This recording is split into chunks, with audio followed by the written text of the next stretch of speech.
మదనపల్లిలో అతిపెద్ద fashion world SR shopping mall మార్చి 8న హీరోయిన్ మీనాక్షి చౌదరిచే గ్రాండ్ ఓపెనింగ్ 3 లక్షల వెరైటీలు అతి తక్కువ ధరలు. ఇండియా వర్సెస్ ఇంగ్లాండ్ రెండవ సెమీఫైనల్ మ్యాచ్ లో భారత్ ఘన విజయం సాధించింది. 7 పరుగుల తేడాతో ఫైనల్ కు దూసుకువెళ్లింది. ఇంగ్లాండ్ ఇంటికి వెళ్లేటువంటి పరిస్థితి.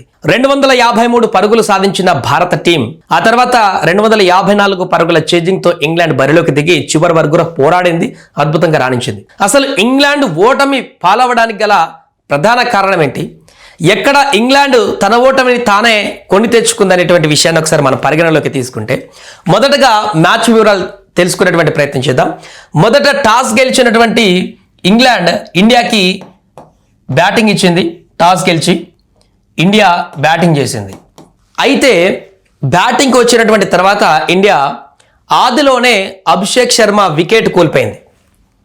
అభిషేక్ శర్మ మరొకసారి ఫెయిల్ అయ్యాడు. దీంతో ఇంగ్లాండ్ పై చేయి సాధించింది స్టార్టింగ్లో. కానీ ఆ తర్వాత వచ్చిన ఈశాన్ సంజు ముందుకు వెళ్ళిపోయారు. అయితే మనందరికీ తెలిసిందే, ఆల్రెడీ సంజు 89 పరుగులు చేశాడు. ప్లేయర్ ఆఫ్ దిగా మ్యాచ్గా ఉన్నటువంటి సంజు శాంసన్ 89 పరుగులు చేశాడు.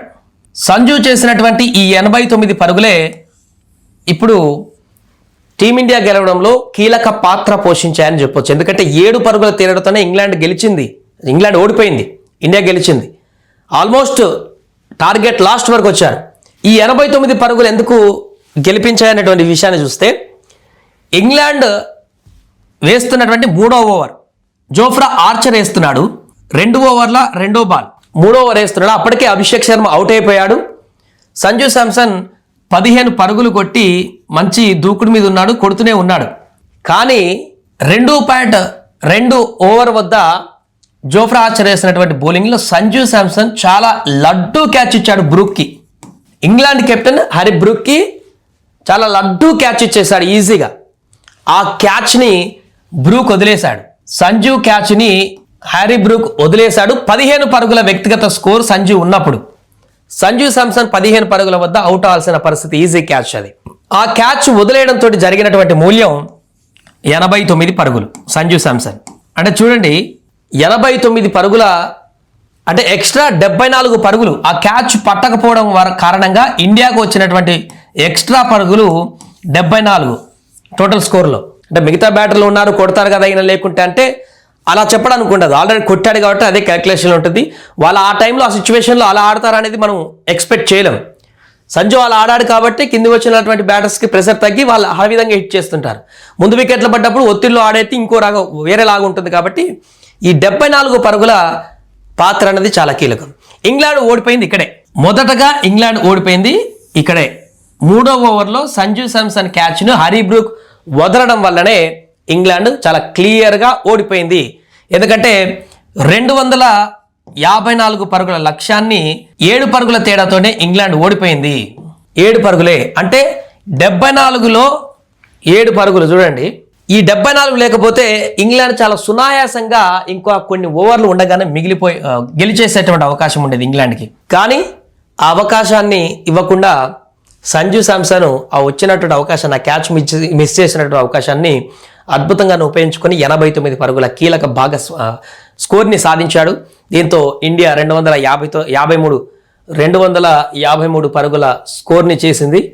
ఇంగ్లాండ్కు భారీ టార్గెట్ని పెట్టింది. ఆ తర్వాత జరిగిన పరిణామాలను మనంతగా తెలిసిందే. ఒకరి తర్వాత ఒకరు అక్షర్ బూమ్రా చేసే ప్రయత్నం బూమ్రా, హార్దిక్ చేసే ప్రయత్నం హార్దిక్, ఫీల్డింగ్లో చేసేటువంటి ప్రయత్నాలు ఫీల్డింగ్లో, అందరూ చేసినటువంటి ప్రయత్నం కారణంగా చివరి వరకు పోరాడిన ఇంగ్లాండ్ కూడా ఓటమి పాలైపోయింది. దీంతో ఇండియా హ్యాపీగా ఇప్పుడు ఫైనల్కి చేరింది. న్యూజిలాండ్తో ఫైనల్ మ్యాచ్ ఆదివారం జరగబోతోంది. ఇంగ్లాండ్ మాత్రం ఇంటికి వెళ్ళేటువంటి పరిస్థితి ఏర్పడింది. అందుకని ప్రతి టీంలో ప్రతి మ్యాచ్లో కూడా ఒక చిన్న తప్పిదం అనేది పూర్తిగా మ్యాచ్ స్వరూపాన్ని మారుస్తుంది అంటారు కదా. క్యాచెస్ విన్స్ మ్యాచెస్ అంటారు కదా.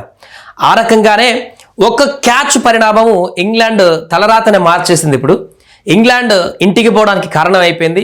ఇంగ్లాండ్ ఫైనల్ ఆశల్ని చెగిరించేలా చేసినటువంటి, పూర్తిగా నామరూపాలు లేకుండా చేసేసినటువంటి స్పాట్ ఇదే. 2వ బాల్ 3వ ఓవర్ నడుస్తుంది. 15 పరుగుల వద్ద ఉన్నటువంటి సంజు శాంసన్ని ఈజీగా ఇచ్చినటువంటి క్యాచ్ బ్రూక్ వదిలేయడం కారణంగా జరిగినటువంటి విధ్వంసమే ఈ 89 పరుగులు 253 టోటల్ స్కోర్. దీంతో ఇంగ్లాండ్ ఓటమి పాలైపోయింది. ఇది కీలక మలుపు. అంటే ఇంకా చిన్న చిన్న చాలా ఉన్నాయి. ఒకే దాంతో మ్యాచ్ మొత్తం టర్న్ అవ్వదు కానీ మొత్తం గెలిచామని చెప్పం కానీ కీలక టర్న్ అని చెప్పొచ్చు. అంటే ఇది ఎక్కువ షేర్, చాలా వరకు ఇంగ్లాండ్ ఓడిపోవడంలో ప్రధానమైనటువంటి పాత్ర పోషించింది ఇదే.